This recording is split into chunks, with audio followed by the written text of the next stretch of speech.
Deuteronômio capítulo 14. Uma vez que vocês são filhos do Senhor seu Deus, não se cortem, nem raspem o cabelo acima da testa em sinal de luto.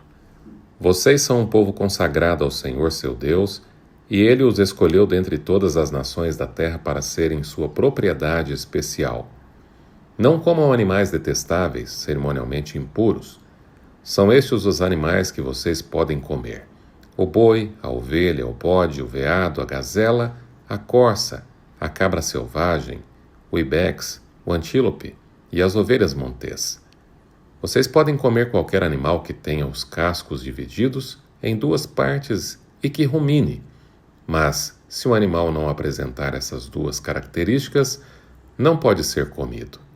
Não comam, portanto, o camelo, nem a lebre, nem o coelho silvestre. Eles ruminam, mas não têm cascos divididos, de modo que são impuros para vocês. Também não comam o porco, pois, embora tenha os cascos divididos, não rumina e, portanto, é impuro para vocês. Não comam a carne desses animais, nem toquem em seu cadáver. De todos os animais que vivem nas águas, vocês podem comer qualquer um que tenha barbatanas e escamas. Não comam, porém, animais que vivem nas águas, que não têm barbatanas e escamas. Eles são impuros para vocês. Vocês podem comer qualquer criatura voadora que seja cerimonialmente pura.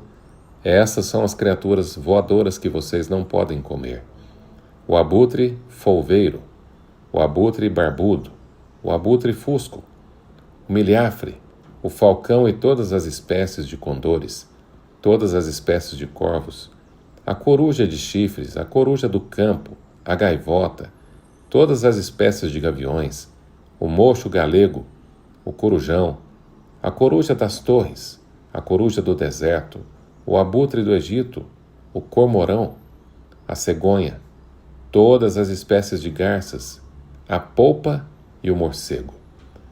Todos os insetos alados que rastejam pelo chão são impuros para vocês, de modo que não podem comê-los.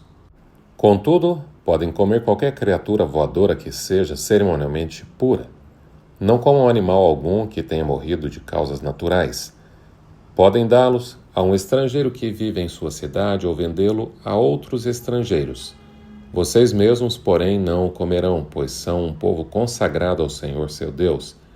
Não cozinhem o cabrito no leite da mãe dele. A entrega dos dízimos. Separem o dízimo de suas colheitas, 1/10 de toda a sua safra anual. Leve o dízimo ao lugar que o Senhor seu Deus escolher para estabelecer seu nome e comam o dízimo ali, na presença do Senhor. Isso se aplica aos dízimos de cereais, do vinho novo, do azeite e dos machos das primeiras crias do gado e dos rebanhos. Com isso, aprenderão a sempre temer o Senhor seu Deus. Se o Senhor seu Deus os abençoar com uma boa colheita, mas o lugar que Ele escolher para a habitação do seu nome for distante demais para vocês levarem o dízimo, vendam a 10ª parte de suas colheitas e rebanhos, coloquem o dinheiro numa bolsa e levem-no ao lugar que o Senhor seu Deus escolheu. Quando chegarem, usem o dinheiro para comprar o tipo de alimento que desejarem: bois, ovelhas, vinho ou qualquer outra bebida. Então, na presença do Senhor seu Deus, comam e alegrem-se com toda a sua família. E não se esqueçam de cuidar dos levitas de sua cidade, pois eles não receberão porção alguma de terra com herança entre vocês. Ao final de cada 3 anos, levem todo o dízimo da colheita daquele ano à cidade mais próxima e armazene-o ali. Entregue o dízimo aos levitas, que não receberão porção alguma de terra como herança entre vocês. E também aos estrangeiros que vivem entre vocês, e aos órfãos e às viúvas de suas cidades, para que eles comam até se saciarem. Então o Senhor seu Deus os abençoará em todo o seu trabalho. Olá, seja muito bem-vindo a mais um Reavivados por Sua Palavra. O capítulo 14 de Deuteronômio é um convite de Deus para um estilo de vida que o reflita em cada detalhe.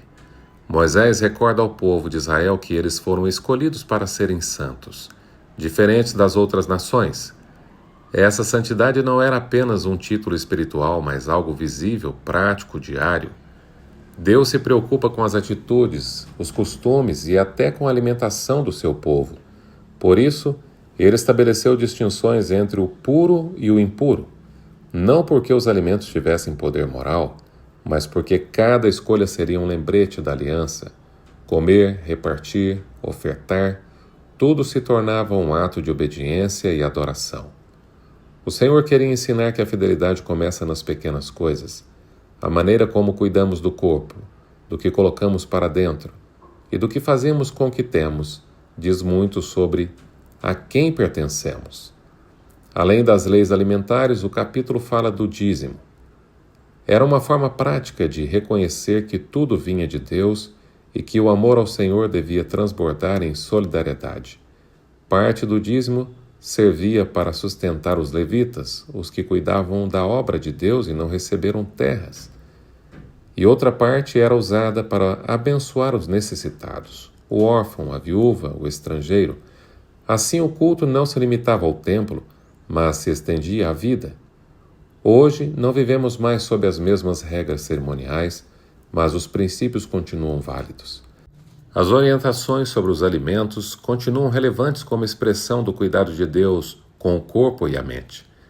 Cremos que assim como Israel foi instruído a distinguir entre o puro e o impuro, o cristão hoje também é chamado a cuidar do corpo com o templo do Espírito Santo, 1 Coríntios 6, versos 19 a 20. A distinção feita por Deus não foi apenas cerimonial, mas também sanitária e espiritual. Deus sabe o que é benéfico à saúde física e ao equilíbrio mental do seu povo.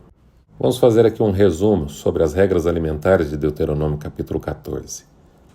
Os animais terrestres só podiam ser comidos os que têm casco fendido e ruminam. Exemplo: boi, ovelha, cabra, veado. Os proibidos: o porco, o camelo, o cavalo, a zebra e assim por diante. A segunda regra é sobre os animais aquáticos.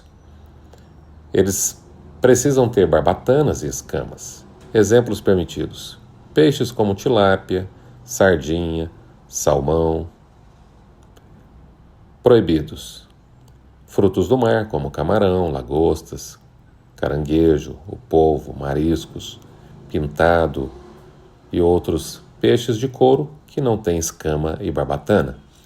Deuteronômio 14 ecoa até hoje: viver como povo santo e separado para Deus. Em um mundo que banaliza os princípios divinos, o Senhor ainda nos chama a refletir sua pureza nas escolhas diárias, inclusive na maneira como nos alimentamos e cuidamos do nosso corpo. Cada refeição pode ser um ato de adoração, cada escolha saudável um testemunho silencioso do amor ao Criador. Permita que o Espírito Santo guie suas decisões e transforme seus hábitos em expressões de fé. Escolha o que edifica, preserve o que é puro e viva para a glória de Deus, aquele que lhe deu a vida, como está escrito: portanto, quer comais, quer bebais ou façais qualquer outra coisa, façais tudo para a honra e glória do Senhor. Escolha o que edifica e não o que contamina. Cuide do corpo, que é o templo do Espírito Santo. Seja fiel nos dízimos e ofertas. Pratique a generosidade com os que precisam. Viva com a consciência de que tudo o que temos vem das mãos de Deus. Vamos orar? Senhor, quero viver de modo que o Teu nome seja visto em mim. Ensina-me a ser santo em minhas decisões, fiel nas minhas finanças e generoso com o próximo. Que eu viva com gratidão, cuide da minha mente e do meu corpo, disciplinado em amor, lembrando que pertenço a Ti e que tudo que tenho, tudo que sou, é para a Tua honra e a Tua glória. Dê-nos um ótimo dia, em nome de Jesus. Amém. Este foi mais um Reavivados por Sua Palavra. Lembre-se, nem só de pão viverá o homem, mas de toda palavra que sai da boca de Deus, e até o próximo episódio, se Deus quiser.